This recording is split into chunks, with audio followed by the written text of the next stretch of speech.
Hi friends, ನಿಮ್ಮ ಒಂದು mobile ಏನಾದ್ರು ಮೆಮೊರೇಬಲ್ ಫೋಟೋಸ್ಗಳೇನಾದ್ರು ಡಿಲೀಟ್ ಆಗಿದ್ಯಾ? ಹಾಗಾದ್ರೆ ತಲೆ ಕೆಡ್ಸ್ಕೊಂಬೇಡಿ. ವರ್ಷ ಡಿಲೀಟ್ ಆಗಿರುವ ಫೋಟೋಸ್ಗಳನ್ನು ಕೂಡ ನಾವು ಇವಾಗ ರಿಕವರಿ ಮಾಡ್ಕೊಬಹುದು ನಾನು ಹೇಳುವ ಈ ಒಂದು ಟ್ರಿಕ್ ಇಂದ. ಸೊ ಏನ್ ಟ್ರಿಕ್ ಅಂತ ತಿಳಿಸ್ಕೊಡ್ತೀನಿ. ಅದಕ್ಕೂ ಮುಂಚೆ ವಿಡಿಯೋಗೆ ಲೈಕ್ ಮಾಡಿಲ್ಲ ಅಂದ್ರೆ ದಯವಿಟ್ಟು ಈ ಒಂದು ವಿಡಿಯೋಗೆ ಲೈಕ್ ಮಾಡಿ, ಹಾಗೆ ಈ ಒಂದು ವಿಡಿಯೋನ ಆದಷ್ಟು ಶೇರ್ ಮಾಡಿ. ಸೊ ಮೊದಲನೇದಾಗಿ ನೀವು ನಿಮ್ಮ ಒಂದು ಮೊಬೈಲ್ ಅಲ್ಲಿ ಒಂದು ಅಪ್ಲಿಕೇಶನ್ ಡೌನ್ಲೋಡ್ ಮಾಡ್ಕೊಬೇಕಾಗುತ್ತೆ. ಯಾವ ಒಂದು ಅಪ್ಲಿಕೇಶನ್ ಅಂದ್ರೆ ಡಿಸ್ಕ್ ಡಿಗರ್. ಈ ಒಂದು ಅಪ್ಲಿಕೇಶನ್ ಡೌನ್ಲೋಡ್ ಮಾಡ್ಕೊಂಡು ಓಪನ್ ಮಾಡ್ಕೊಳ್ಳಿ. ಓಪನ್ ಮಾಡ್ಕೊಂಡ ನಂತರ ಇಲ್ಲಿ ಸ್ಕ್ಯಾನ್ಡ್ ಲಾಸ್ಟ್ ಫೋಟೋಸ್ ಅಂತ ಇದೆ ನೋಡಿ, ಈ ಒಂದು ಆಪ್ಷನ್ ಸೆಲೆಕ್ಟ್ ಮಾಡ್ಕೊಳ್ಳಿ.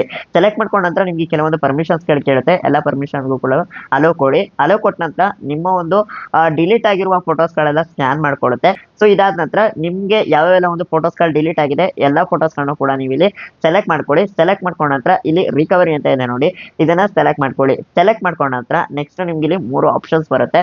ಇಲ್ಲಿ ಎರಡನೇ ಆಪ್ಷನ್ ಸೇವ್ ಫೈಲ್ಸ್ ಅಂತ ಇದೆ ನೋಡಿ, ಇದನ್ನ ಸೆಲೆಕ್ಟ್ ಮಾಡ್ಕೊಳ್ಳಿ. ಸೆಲೆಕ್ಟ್ ಮಾಡ್ಕೊಂಡ ನಂತರ ಇಲ್ಲಿ ನಿಮ್ಗೆ ಫೋಲ್ಡರ್ ಸೆಲೆಕ್ಟ್ ಮಾಡೋದಕ್ಕೆ ಹೇಳುತ್ತೆ. ಅದು ಫೋಲ್ಡರ್ ನ ಸೆಲೆಕ್ಟ್ ಮಾಡ್ಕೊಳ್ಳಿ. ಸೆಲೆಕ್ಟ್ ಮಾಡ್ಕೊಂಡ ನಂತರ ಕೆಳಗಡೆ ಯೂಸ್ ದಿಸ್ ಫೋಲ್ಡರ್ ಅಂತ ಇದೆ ನೋಡಿ, ಈ ಒಂದು ಆಪ್ಷನ್ ನ ಸೆಲೆಕ್ಟ್ ಮಾಡ್ಕೊಳ್ಳಿ. ಅಲ್ಲೋ ಆಪ್ಷನ್ ಮೇಲೆ ಕ್ಲಿಕ್ ಮಾಡ್ಕೊಳ್ಳಿ. ಕ್ಲಿಕ್ ಮಾಡ್ಕೊಂತ ಅಂದ್ರೆ ನೀವು ಸೆಲೆಕ್ಟ್ ಮಾಡಿರುವ ಫೋಟೋಸ್ ಗಳು ರಿಕವರಿ ಆಗುತ್ತೆ. ಸೊ ಈ ರೀತಿ ನೀವು ನಿಮ್ಮ ಒಂದು ಫೋಟೋಸ್ ಗಳನ್ನ ನೀವು ರಿಕವರಿ ಮಾಡ್ಕೊಬಹುದು. ಇದರಲ್ಲಿ ಒಂದು ಡ್ರಾಬ್ಯಾಕ್ ಏನಪ್ಪಾ ಅಂದ್ರೆ ನಿಮ್ಮ ಒಂದು ಫೋನ್ ಯಾವುದೇ ರೀತಿ ಫಾರ್ಮೆಟ್ ಆಗಿರಬಾರ್ದು. ಸೊ ಫಾರ್ಮೆಟ್ ಆಗಿಲ್ಲ ಅಂದ್ರೆ 80 to 90% ನಿಮ್ಮ ಒಂದು ಫೋಟೋಸ್ ಗಳನ್ನ ನೀವು ರಿಕವರಿ ಮಾಡ್ಕೊಬಹುದು. ಇದೇ ರೀತಿ ಹೆಚ್ಚು ಯೂಸ್ಫುಲ್ ವಿಡಿಯೋಸ್ ಗಳಿಗಾಗಿ ನಮ್ಮ ಒಂದು ಯೂಟ್ಯೂಬ್ ಚಾನಲ್ ನ ಸಬ್ಸ್ಕ್ರೈಬ್ ಮಾಡ್ಕೊಳ್ಳಿ. ಇನ್ಸ್ಟಾಗ್ರಾಮ್ ಮತ್ತೆ ಫೇಸ್ಬುಕ್ ಪೇಜ್ ನಲ್ಲಿ ಫಾಲೋ ಮಾಡ್ಕೊಳ್ಳಿ. ಧನ್ಯವಾದಗಳು.